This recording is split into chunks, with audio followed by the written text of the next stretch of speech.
improve on the Delhi Declaration, which the Counter-terrorism Committee had issued after its meetings in India at the end of October.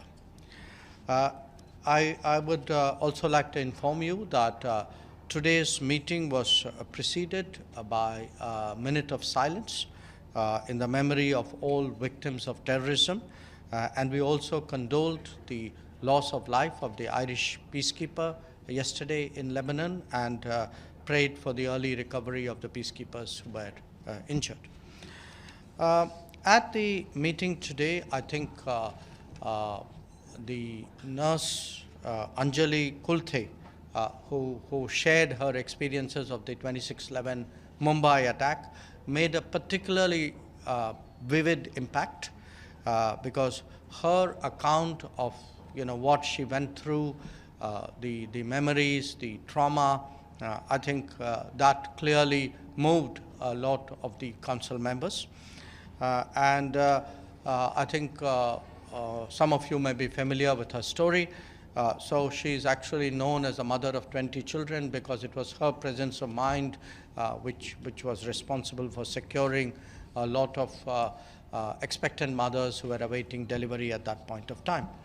But it was a reminder, I think, as many representatives noted, that terrorism doesn't only extract a cost in human lives, but it leaves behind scars and trauma for those who survive it.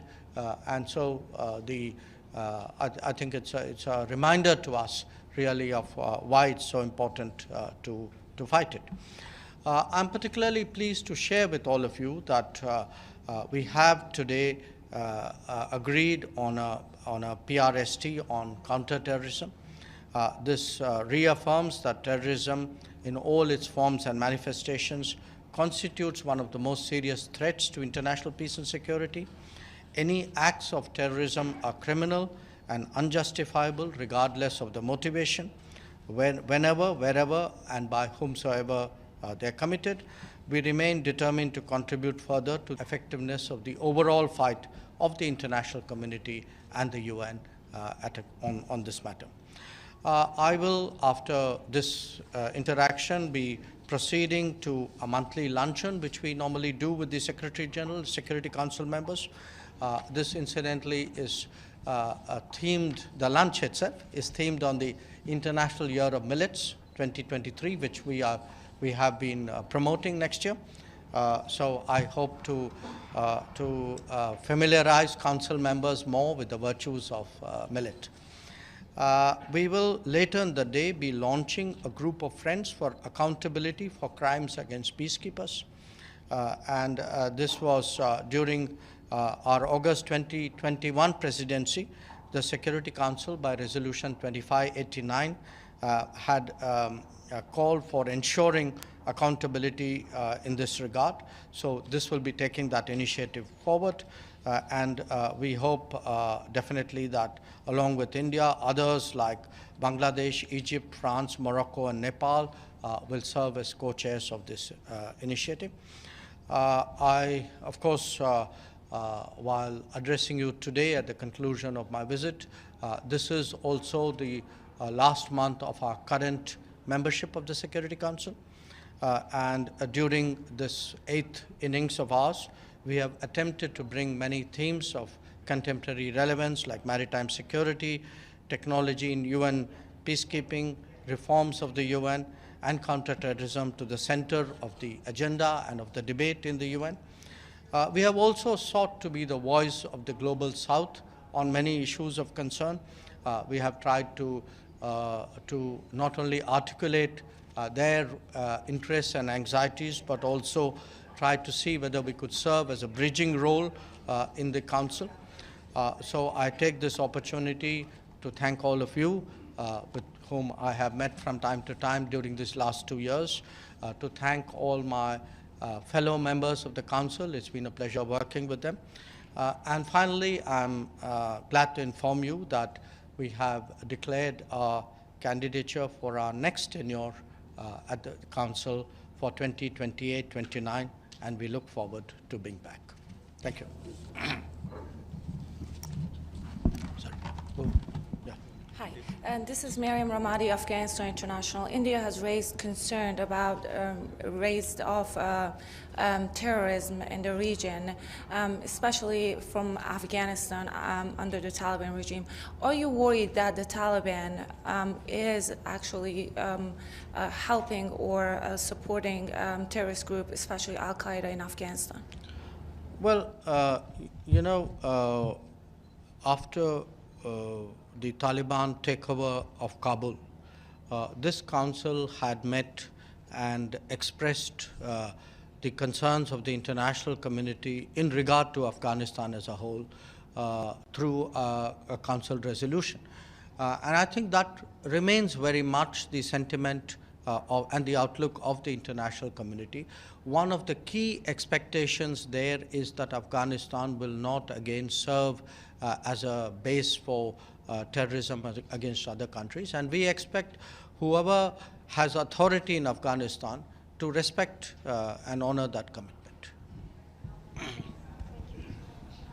Thank you, Mr. Jaishankar. Yoshita Singh with Press Trust of India. Yesterday, we heard the Pakistani Foreign Minister Bhutto mention Kashmir in the UN Security Council meeting on reformed multilateralism. Another Pakistani minister, Hina Rabbani Kar, is talking about a dossier and allegations against India coming from a country that hosted Osama bin Laden. Your thoughts on this? And also a quick question on the latest clashes between the Indian and the Chinese forces in Arunachal, if you can comment on that. Thank you. Well, I read the reports on what Minister Hina Rabbani Kar said. And, I was reminded more than a decade ago, if my memory serves me right, Hillary Clinton was visiting Pakistan, Islamabad.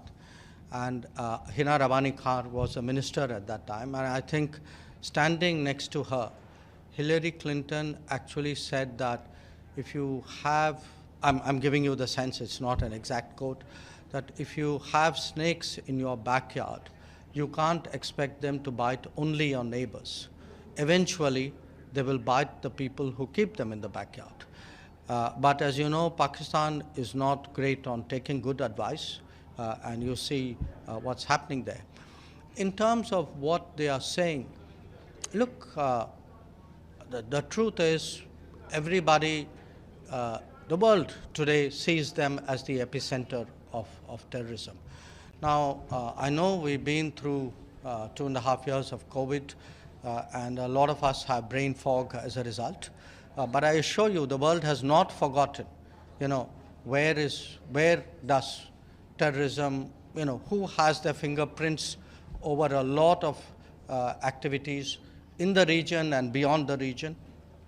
So I would say that it's something which they should remind themselves before indulging in the kind of fantasies which they do. Mr. Minister, I'm from TV Pakistan, if you would like to entertain my question also. Okay. How about Kulbhushan, first of all, and India and Pakistan have been accusing each other about terrorism. Hina Rabbani, as you said, yesterday, she brought out this. Could you come to the question?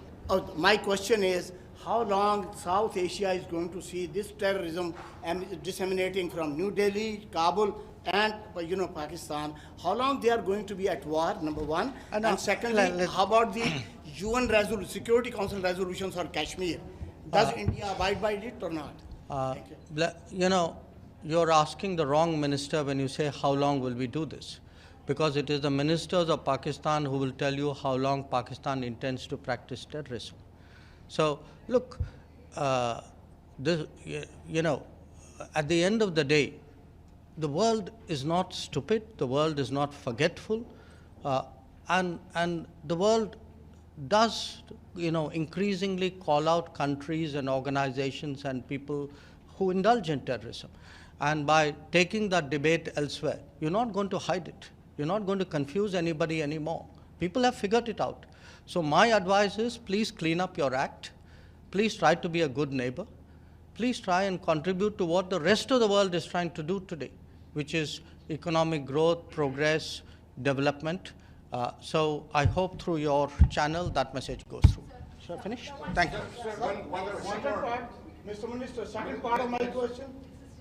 Thank you.